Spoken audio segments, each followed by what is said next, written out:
Work management platforms. Ugh, endless onboarding, IT bottlenecks, admin requests. But what if things were different? We found love in an open space. Monday.com is different. No lengthy onboarding. Beautiful reports in minutes. Custom workflows you can build on your own. Easy to use prompt-free AI. Huh. Turns out you can love a work management platform. Monday.com, the first work platform you'll love to use. If your roof starts to leak or your floor's really squeak, you live in a money pit. Money pit. If your basement needs a pump or your place looks like a dump, you live in a money pit. Money pit. Pick up the telephone. Fix up your home sweet home by calling 888 Money Pit. Welcome to the Money Pit, where we make good homes better. I'm Leslie Segretti, and our mission here is to help you guys build that dream home, whether you are working on a big project or a small project, whether you're doing it yourself or you're hiring a pro, whatever the scope of your project's work is, we here at Team Money Pit are here to lend you a hand. So how can we help? Coming up this hour, we've got a lot of great information to share.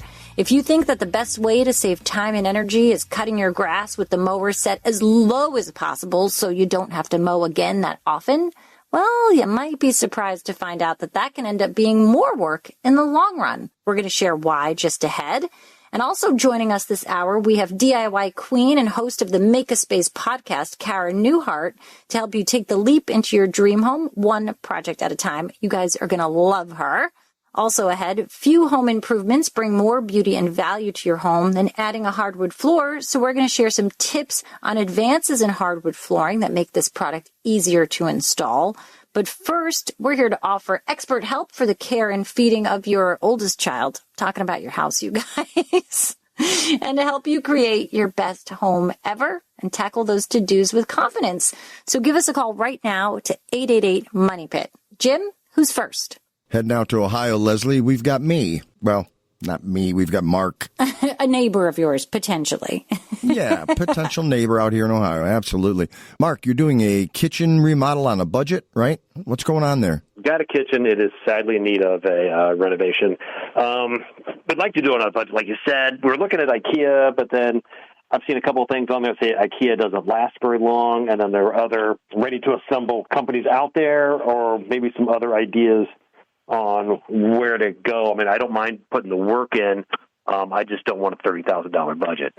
Well, I'll tell you, our experience with IKEA in terms of quality has always been really good with their kitchen cabinets. I mean, we used kitchen cabinets for some projects we've done. I know Tom had used it in an apartment that he built for like a mother-daughter situation at their home.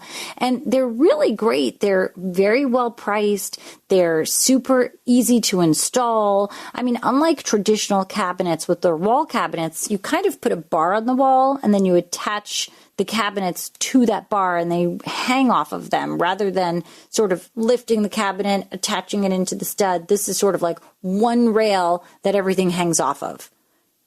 Right. So you're not doing everything individually, and it does make that process a lot easier. And on the base cabinet, there's no kickboard built into it. They kind of have feet, you know, they're like on little legs. So you put a ledger board on the wall, probably about 6 inches off the floor, and you rest the back edge of the cabinet on that ledger, and the feet go in the front of the cabinet, and you can adjust them to make sure you're getting everything level.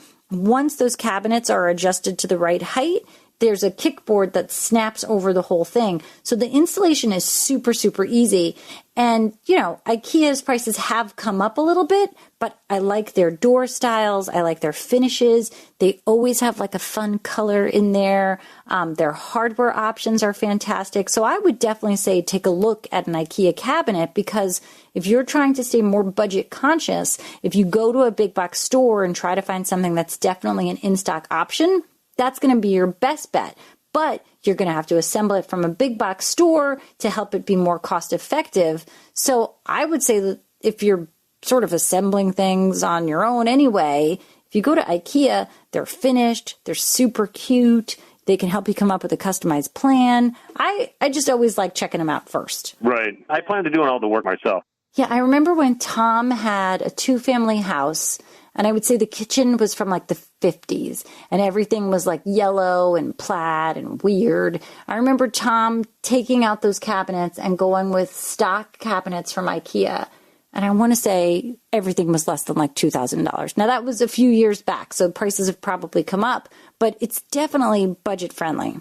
Okay, I like the idea. My son did IKEA, and he likes his really well. He said it went in really easy. But then I just started reading, other reviews. It was probably what it was. It was probably part of an ad for somebody else, and they got this guy to make it look like IKEA. So we're going to make an appointment with IKEA, and I think we'll do I got Home Depot nearby, so we'll look at them as well. Yeah, so your son's onto something too. All right, check out all your options. Home Depot, IKEA, get a sense of what's going to be most cost effective for you. And good luck with that project, Mark. Bye now. I just learned a new East Coast word, Leslie. Kickboard. Toe kick, kickboard. Toe kick is what we call them on the Midwest. You guys call them kickboards. Toe stopper. Yeah, I'm sure we'll come up with some new terms in our time together, Jim. And I look forward to that, Leslie. Yeah, right? Dear old work platform, it's not you, it's us. Actually, it is you. Endless onboarding? Constant IT bottlenecks? We've had enough. We need a platform that just gets us. And to be honest, we've met someone new. They're called Monday.com, and it was love at first onboarding. Their beautiful dashboards, their customizable workflows got us floating on a digital Cloud 9. So no hard feelings, but we're moving on. Monday.com, the first work platform you'll love to use. Leslie, let's head to Louisiana and talk to Marla. She's on the line and has a question about her porch. Marla, fill us in. I have an old house built in 1910. It has about 22 columns on the porches, 2-story. And my question is, if I want to take in part of my porch downstairs and screen it in, or just take it in and make a sunroom, how can I do that with those huge columns in the way? Because they are not a perfect shape, and they're round, and they have the big Corinthian beautiful caps on top. So how would I do that? Would I have to take the columns off and just box in the porch? I mean, first of all, Marla, this sounds absolutely gorgeous. Like, what a beautiful period style home you have. And those columns, not only are they beautiful, I mean, they're doing a pretty important job of holding up a good portion of your roof, I would imagine. So if you think about kind of boxing them in, that's going to change the architectural style of the home. If you want to disassemble and move them, then you have to support what's behind it, and then you'd have to square them off again. It's going to change the architectural perception of this beautiful home. So a couple of things. I mean, if you want to do a big project here, you can talk with an architect, maybe think about redesigning the front of the house, get it closer to kind of what you have in mind. Truly, the style of your home isn't really leaning towards modification, and it would be kind of odd to have a screened-in porch sort of shoved in a space that's covered by all those columns.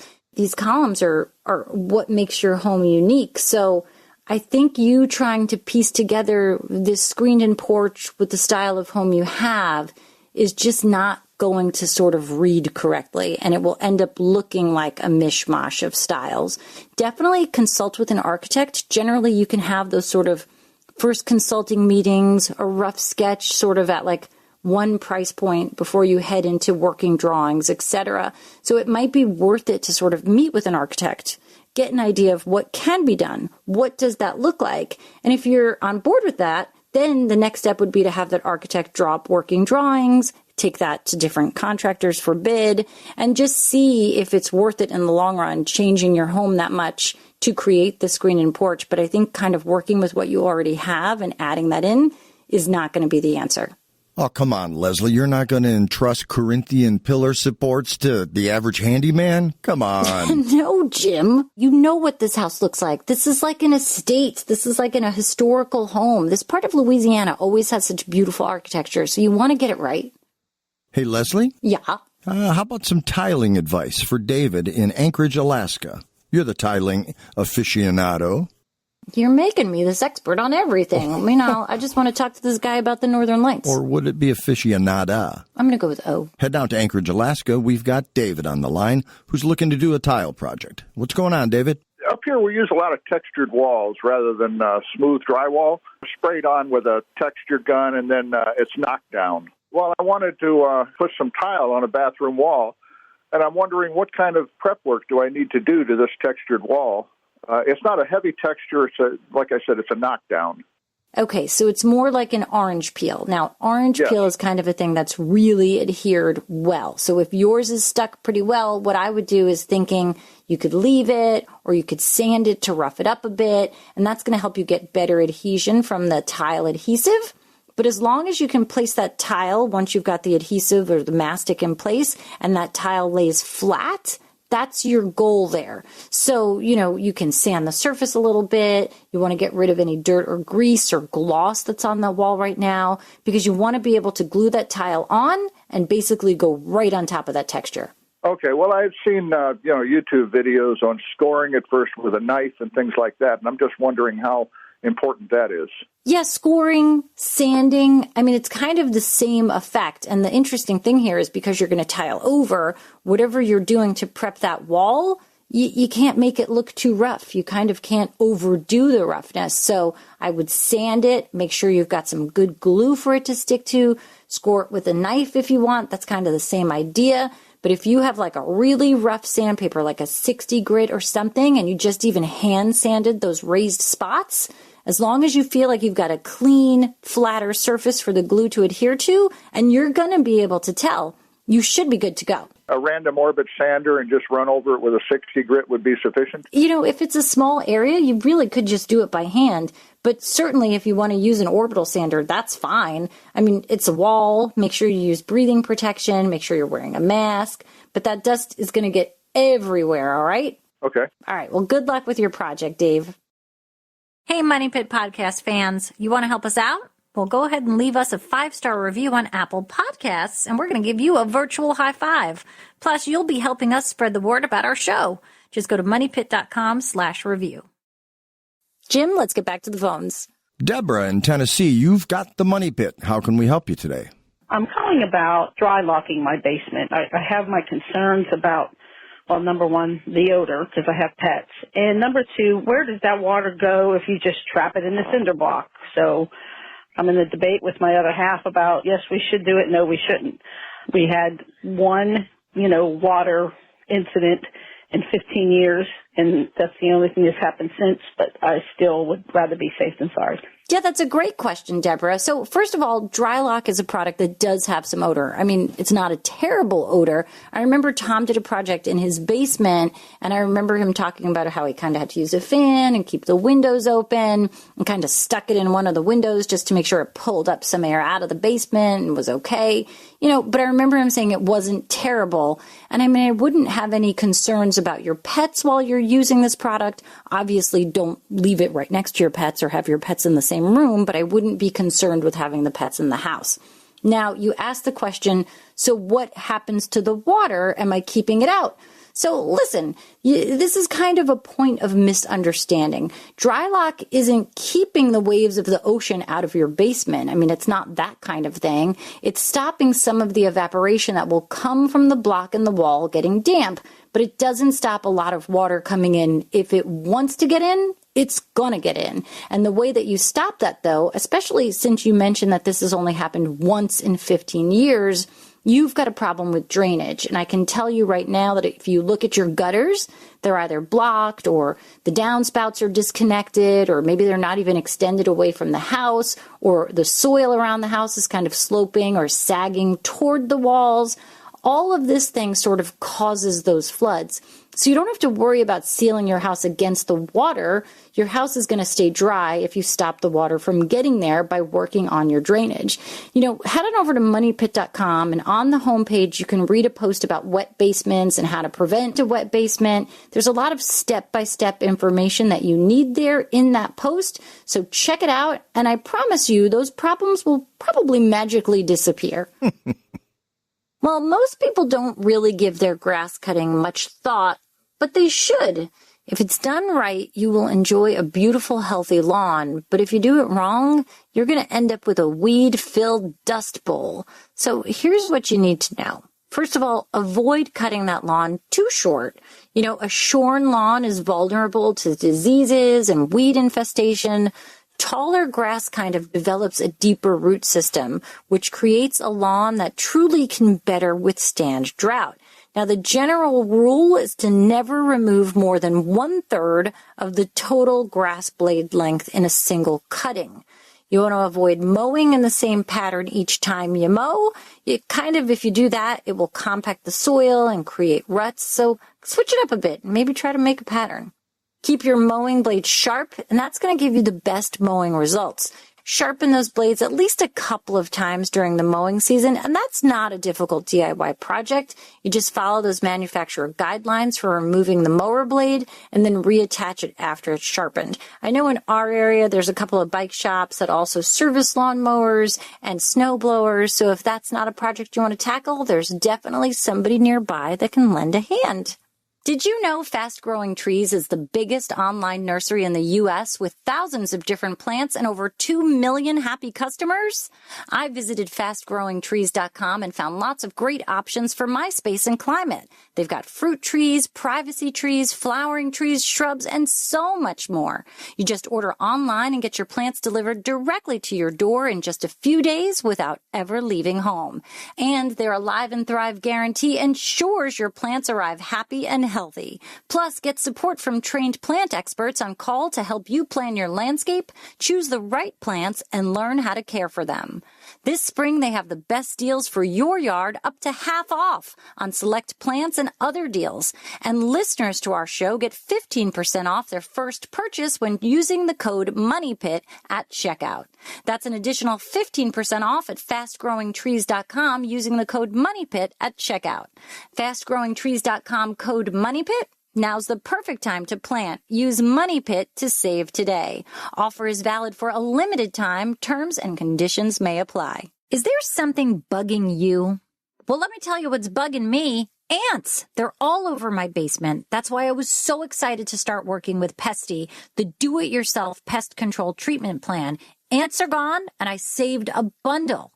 With Pesty, you can get started at just $35 per treatment, and that includes a customized plan based on your location, bugs, and climate. Everything is included in one simple kit, a sprayer, a mixing bag, pesticide, gloves, and instructions, and it's easy. You can treat your entire house in just 10 minutes. Pesty gets rid of over 100 types of bugs, from spiders and ants to roaches and scorpions. It's kid and pet friendly, and they offer a 100% bug-free guarantee. If the bugs don't go away, they'll give you a full refund.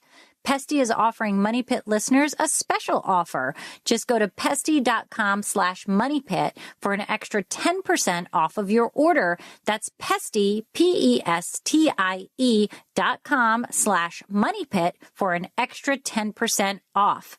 Protect your home from bugs with Pesty. Visit pesty.com/moneypit today. All right, now, Leslie, we need your expertise here on grout cleaning so things don't look so yucky for Nicole. Nicole, what's going on there? I have had trouble trying to get my grout in my bathroom to look white again, and I've tried a bunch of different cleaners. I heard that lemon juice and water can work well. Can you suggest anything that would make the grout on my bathroom tiles look brighter and much less dingy? I love that grout cleaning is my area of expertise, Jim. Thank you. Thank you so much. I really do enjoy that chore very, very much. Grout cleaning is probably like not the most labor intensive, but it's like toothbrush and on your hands and knees on the floor. Tedious, yeah. Tedious. It's a pain in the butt, but it is very effective when you do get down to that project. So, if you're trying to keep things with natural cleaners like lemon juice, super dingy grout is just not going to get clean with that kind of natural approach. This is a situation where you need to use a professional grout cleaner or an even tougher product, which could be a grout stripper. And that's probably the best material out there because that really strips into that dinginess of the grout and kind of removes those upper layers where all of that yuck has settled in. And then it pulls it out. I mean, recently I needed to regrout a shower, and I found that it had also gotten quite dingy. And, no matter how hard sometimes you clean something, you're just not going to get it as white as it was. So you can use a grout saw, which basically looks like a very small kind of file, and you kind of dig away at the grout in between the tiles. It doesn't damage the tiles, and you kind of scrape out most of the grout. And then you can regrout it. And once again, you're going to have that beautiful, bright look. I mean, you're never going to get it quite as bright as the day it was put in. So here's a great chance for you to really redo that. There's all kinds of things, again, once you get it to the look that you want, the grout, whether it's through cleaning or regrouting, you can get a grout sealer. And that's an additional product that you put on top of the grout once it's cured. And that's definitely a great way to make sure that that finished product, that finished look will kind of last as long as you want it to. So there's a lot of different approaches. I mean, if you put the sealer on, I'm not saying you don't ever have to clean the grout, because you will have to clean the grout, but no one wants like a dingy looking grout. The other thing is, if you just don't ever want to deal with cleaning the grout, choose a darker color grout. I don't know if that's like cheating. Yeah, no doubt. It's eventually going to look kind of yucky, so why not go with a cool gray or like a black? Think of it like a pre-washed jean, or like something that has more of like an effect on it. But, it kind of, two birds, one stone, cool looking grout you don't have to clean. Still seal it. Just some ideas, Nicole. And there you have it. Joining us today, we have Cara Newhart, and Cara hosts the Make a Space podcast and has just launched a new women's workwear line called Do the Work. Cara is on a mission to empower everyday women to take charge of their homes and design their spaces that they are obsessed with on their terms. Cara is going to teach you how to create your dream home one project at a time. Cara, welcome to the Money Pit. Hi, Leslie. Thanks for having me. Oh my gosh, this is so exciting to have you. I mean, your website is really darling. It's filled with a lot of great information. I love everything that you're doing. What kind of started your love and passion of home improvement and sharing your love of design? Oh, yeah. So it was a windy path, as I think all creative ones are. Yeah, they're never straight. Never straight, yeah. Started in finance and oil and gas and needed a creative outlet. I had just bought my first house in Denver and had big dreams, but a little budget, and got to work hands-on, decided to just do it myself. So I learned one tool at a time, and I was terrified to use a saw when I first started. So I would go into Home Depot and have them cut all the wood for me. I mean, I can remember my first time with a table saw. Table saws are terrifying. Yeah, they're no joke. I mean, you should be scared a little bit. You need to stay safe, but don't let that fear hold you back. Agreed. I mean, there's so much that you can tackle once you sort of gain control of your fears and start working with those tools. So what kind of was that first project that you felt the confidence to dive in and tackle it with the tools? Yeah, so we bought a builder-grade home. So I had the most basic ever powder bathroom, literally just a closet with a toilet and a sink. And I wanted to, give it some personality and some storage. So I built a couple of shelves just out of like really basic lumber and cut a slit in it. So I had this like circle mirror that like went down into the shelf. I thought it was the coolest thing ever. It's awesome. And how many mirrors did you go through because you broke them? How many mirrors? Oh, at least 3. Yeah. Now, it's interesting. So 14 years of bad luck. No, I don't believe in any of that, because I feel like if it's a project and you're working with the mirror, like sometimes you can't avoid it. So I think that bad luck goes, away. I think it gets reflected off that mirror and away from you. And speaking of, you say, is this the home that you mentioned that you truly think is haunted? Oh, no, that's the one I'm in now. So it's a 200-year-old home diagonal from a cemetery, and there's 2 others in the neighborhood. So, yeah, it's pretty wild over here. That is insane. I think we will save that for another interview when I have you come back, maybe like a Halloween, October time, so we can really talk about the spooky stuff. Oh, yeah. There's so much. We're talking with Cara Newhart, host of the Make a Space podcast and creator of a women's workwear line called Do the Work, which is brand spanking new. Can you tell us about this women's workwear clothing line that you've created? Yeah, I wanted it to be super functional for women just like me tackling projects. So it's medium duty workwear, more pockets than you could ever dream of, looks like athleisure, and has tons of function so that you can tackle projects and have all your tools right there handy and not have to be in boxy, scaled down men's patterns. No, and it really, I mean, it's adorable. It looks great. It truly does have pockets everywhere. I love that you sort of have a level like right in your back, almost like your quiver of arrows where you can just grab things that you're looking for. Right. Draw your level. Yeah, truly. I will get my level and I will make this work. I think that's great. How is the clothing line doing so far? Do you have a good holiday season with it? I know you said it launched just around the holiday time, right? Yeah, it's been amazing so far. I think it's just so needed that we get to have stuff that's really cute and really functional because I don't think we should have to pick. So seeing the response has been just incredible. Oh, that's awesome. I just love everything that you're doing. And I kind of like this idea when I was, looking through all your stuff, you mentioned this messy middle, which is kind of like, for a lot of people, and for you especially, this is sort of like the launching part where you've started a project, but now you really kind of get the evolution of it while you're in the mix. I had to learn this the hard way. I've been in it so many times where I demoed something. I don't know, what I'm doing. I'm crying on the floor like, will this even work? But then what I realized is that's where the magic is. When you're problem solving, when you're pushing yourself to learn new things, it's the process of transformation that we don't see online with the before and after. It's when the caterpillar gets into the cocoon and turns to literal goo. Before he had legs, he had friends, and now he's goo. And it's like, will I be a butterfly?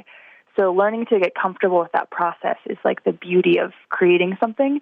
And it teaches you a lot about yourself, and it makes really incredible projects if you can embrace it. But it's hard at first. And I think, you're right. I think you're sort of at a part where it can get really scary in the project. It's like you have self-doubt. You are curious what it's going to look like. And I think because it's your home, your project, your thing, it super affects you. Whereas if a builder would have come in and he'd be like, or he or she would be like, blah, I just took down the wall. So what? They don't face that. But because you're so invested in the space, but it is a great chance to grow and truly create the spaces that you're going to love. Right, and get to push yourself. So sitting in it's really uncomfortable. You have to sit there and look at the wall you demoed where the builder gets to close the door and go home. Yeah, you're sitting in it. Yeah, right. But when you embrace it, it's like there's a lot of problem solving. There's a lot of cool ideas that come through, and you get really comfortable with the process. And that's where the magic is, in the messy middle. Oh, I love that. Before I let you go, Cara, when do you know it's a project that you should really leave to the pros? Oh, yeah. Okay. So plumbing, I personally don't touch because I'm not that great at it. Same. Electrical. Same, because you could die. My dad was an electrician growing up, so I know my limits. I never opened the panel. I would say those two are the two big ones where unless you're really comfortable, it's always worth it just to have it done right. All right. Well, that's all excellent advice. Cara, excellent work. I'm so proud of everything that you're doing. We've been joined by Cara Newhart, host of the Make a Space podcast and creator of an amazing women's workwear line called Do the Work. You can check it out at dothework.com, but it's spelled a little different. It's DOTHEWRK.com. It's a great gift for all of the female builders in your life and those DIYers. Cara, thanks so much for stopping by the Money Pit. We hope you'll join us again real soon. Of course. Thank you so much for having me. And I promise I'm coming back to you in October. I want to learn all about this haunted house of yours. I mean it, guys. We're going to learn. At Sierra, discover great deals on top brand workout gear, like high-quality walking shoes, which might lead to another discovery. 40,000 steps, baby. Who's on top now, Karen? You've taken the office step challenge a step too far. Don't worry, though. Sierra also has yoga gear. It might be a good place to find your zen. Discover top brands at unexpectedly low prices. Sierra, let's get moving. The spirit of innovation is deeply ingrained in America, and Google is helping Americans innovate in ways both big and small. The Department of Defense is working with Google to help secure America's digital defense systems, from establishing cloud-based zero-trust solutions to deploying the latest AI technology. This is a new era of American innovation. Find out more at g.co/American innovation. Jim, who's on the line? Down in Little Rock, Arkansas, we've got Mike, and you've got the Money Pit. Mike, what can we do for you, bud? Well, I've been doing some remodeling on my house, and it's been going on since about 2018. I'm kind of doing it piecemeal as I can afford things, and we're getting ready to list it probably later this springtime. And I want to know if I can list it as newly remodeled or freshly remodeled. What would be the best way to list it? Because it has taken me 3-4 years to do it. I mean, listen, you spent 3 years fixing up this house, so I think it's fair to say that I don't think you're misrepresenting anything. And then you could fill in the blanks and let folks know what you did. In fact, that would give you a kind of a leg up on the competition, too. We always say it's a good idea to have an inventory that lists your improvements when you put the house on the market, you know, especially if you have anything that's energy saving, because all of those are really attractive to people as they're looking. So you could say updated windows to energy efficient models in 2025, changed out the flush and the flapper valve in summer of 2024. Everything, silly things, big things. It just kind of shows that you care about the house, you're maintaining it, you're taking care of it. It's all of those details. And I think that's very appealing to a buyer. So I would kind of create this list and list all those benefits and improvements. Great. I appreciate that. That's what I'll do. All right. Good luck with your project. And we hope that you sell it quickly and, for a lot of money. Well, it used to be that unless you installed a hardwood floor right when that home was built, it was pretty much impossible to add it after the fact.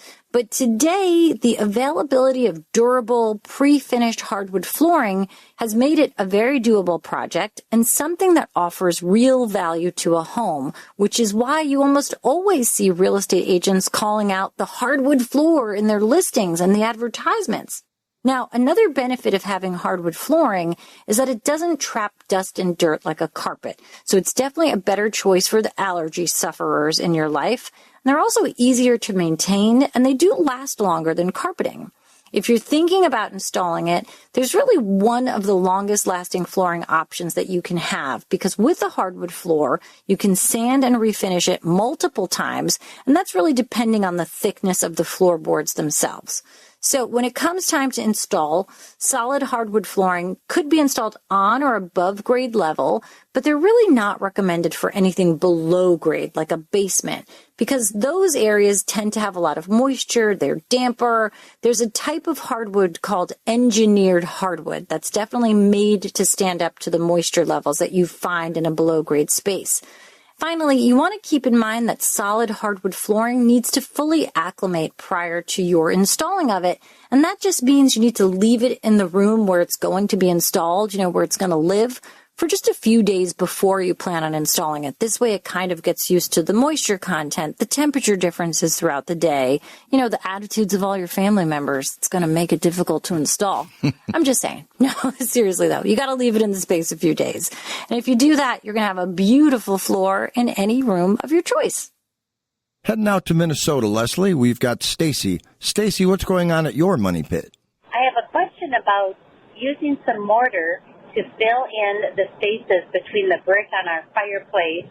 We purchased a 1968 Rambler that needs a lot of work, and we're thinking if we fill in the space between the bricks on the fireplace and then paint it with a lime wash. All right, Stacy, so I'm a little confused because it sounds to me like maybe you're trying to fill in that mortar so you have a smooth surface and not really repoint the bricks. And when I say repoint, I'm talking about the grout really between the bricks. So do you still want to see the brick face and have that smooth line between that's at the same level? I mean, I think that might be kind of weird if you have like a brick face texture and then sort of like a smooth grid going around it.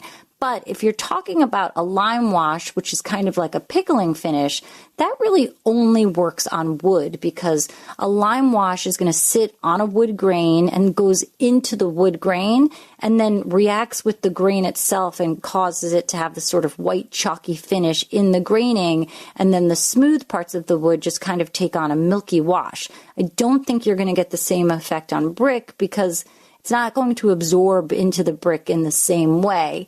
It's just going to kind of get stuck in a lot of places, and you might get a lot of, differences in looks between where the filling is, the mortar, the brick, etc.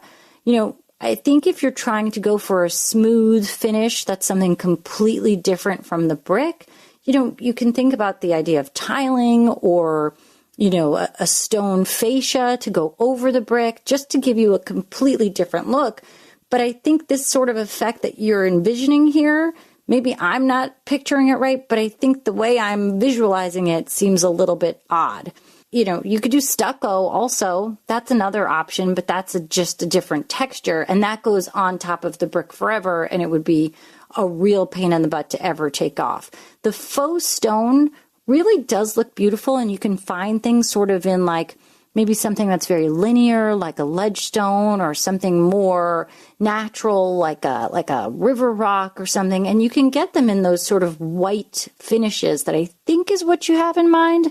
So let's do a little bit more exploring, Stacy. And if you want to come back to us with some more ideas, I'm very, very happy to help you out. Jim, what do you got? Tyler writes in and he says, is there a DIY solution for getting rid of ants, or do I need to call an exterminator? Yeah, Tyler, ants are the worst this time of year. I feel like I've just had them in my basement. Luckily, they're not in the kitchen this year. It's just the time of year where everything is kind of moist and yucky, and ants love that. And there's actually a lot of different things that you could be doing that will work well as an insecticide for ants. You can leave borax around where they kind of seem to be coming through and see if that has an effect.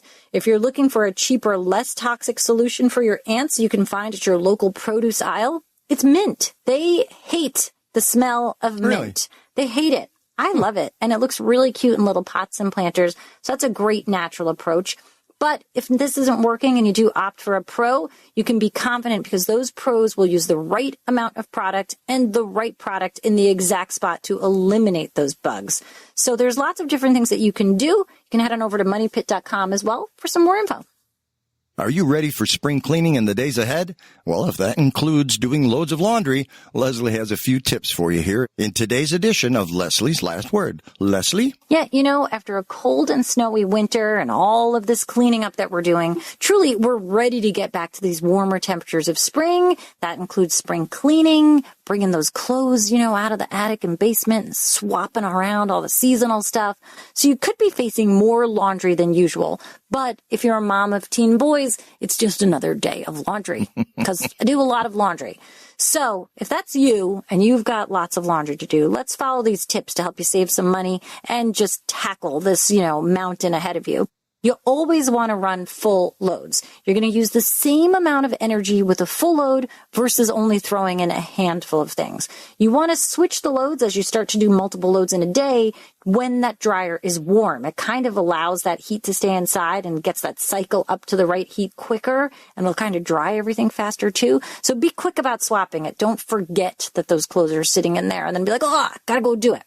Just stay on top of it. I always set a timer on my phone because the washer's 37 minutes. The dryer is 76 minutes. I do the same thing. I do. I want to make sure I'm on top of it. I cannot guarantee that it won't sit in the basket at the foot of my bed or in the chair in my bedroom for a day or two, but it will be washed and dry. Better dried than, sitting in the washer waiting to go in the dryer. That's my thing. Correct. I got to get in there. It drives me nuts. Yeah, you got to do it. The other thing is, and I always, I've got that little rental property in Vermont, and I'm always amazed when I go up there that people don't empty the lint filter in the dryer. You got to empty it every single time. Also, I don't want to empty your dryer lint, folks. So if you're sharing a space, empty your own dryer lint. It's kind of gross.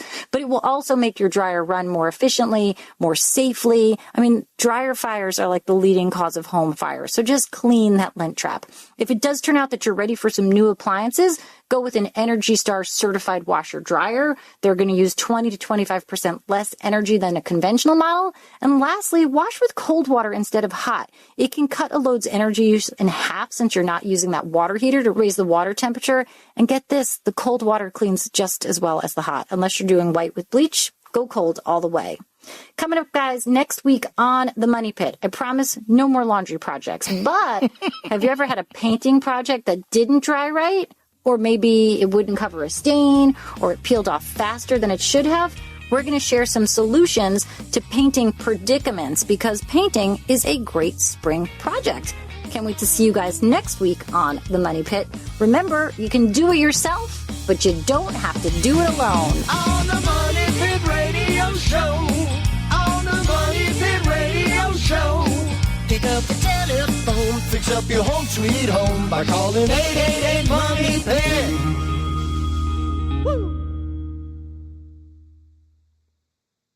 The Jeep brand has always stood for American freedom.